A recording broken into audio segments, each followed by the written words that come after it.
Ըստ ազգային վիճակագրության ծառայության այս տարվա հուլիսին նախորդ ամսվա համեմատ արձանագրվել է 0.8% գնանկում, որի պարագայում, սակայն, տարեկան կտրվածքով գնաճի ցուցանիշը նախորդ ամսվա նույն ցուցանիշի համեմատ աճել է 2%-ային կետով, կազմելով 7.8%։ Նշեմ, որ ազգային վիճակագրական ծառայությունը հուլիսին արձանագրված գնանկումը պայմանավորում է առաջին հերթին պարենային ապրանքների որոշակի էժանացմամբ։ Այսպես, ըստ պաշտոնական վիճակագրության, ձուն հուլիսին էժանացել է 11.4%, բանջարեղենը եւ կարտոֆիլը 6.7%, միրգը 6%, շաքարավազը 4.5%։ Զարմանալի է, սակայն, որ ըստ ազգային վիճակագրական ծառայության որոշակիորեն նվազել են նաեւ հացամթերքի գները։ Ակնհայտ է, եթե այդ օրը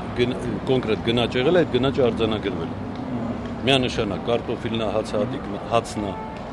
Հիշեցնեմ, որ հուլիսի վերջին հացի գինը թանկացել էր 10-20 դրամով, իսկ 50 կիլոգրամանոց ալյուրի պարկի գինը բարձրացել էր միջինը 20%-ով, ինչը գյուղատնտեսության նախարար Գերասիմ Ալավերդյանի խոստովանությամբ պայմանավորված էր ալյուր արտադրող գերտերություններում ցորենի ցածր բերքի սպասումներով։ Այս փոփոխությունները, ինչպես տեսնում ենք, ազգային վիճակագրական ծառայությունը չի արձանագրել։ Անցած ամիս էլ պաշտոնական վիճակագրությունը մի զարմանալի թիվ էր հրապարակել, որ հունիսին մրգի շուկայում մոտ 9%-ի նվազում է արձանագրվել նախորդ տարվա հունիսի համեմատ։ Այսօր արդեն ազգային վիճակագրական ծառայության նախագահ Ստեփան Մնացականյանը ստիպված էր հաստատել, որ նախորդ տարվա համեմատ գյուղմթերքների գնի զգալի աճ է արձանագրվել։ Բնականաբար,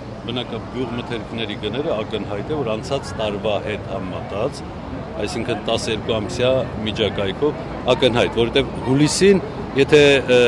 հունիսի նկատմամբ ընդհանուր սպառողական գների ինդեքսը 5.8% էր աճը, ապա հուլիսի նկատմամբ այդ թիվը հիշում եմ, կազմում է 7.8%, այսինքն 2%-ային կետով հուլիսի նկատմամբ ընդհանուր գնաճ արձանագրվեց Հայաստանի Հանրապետությունում։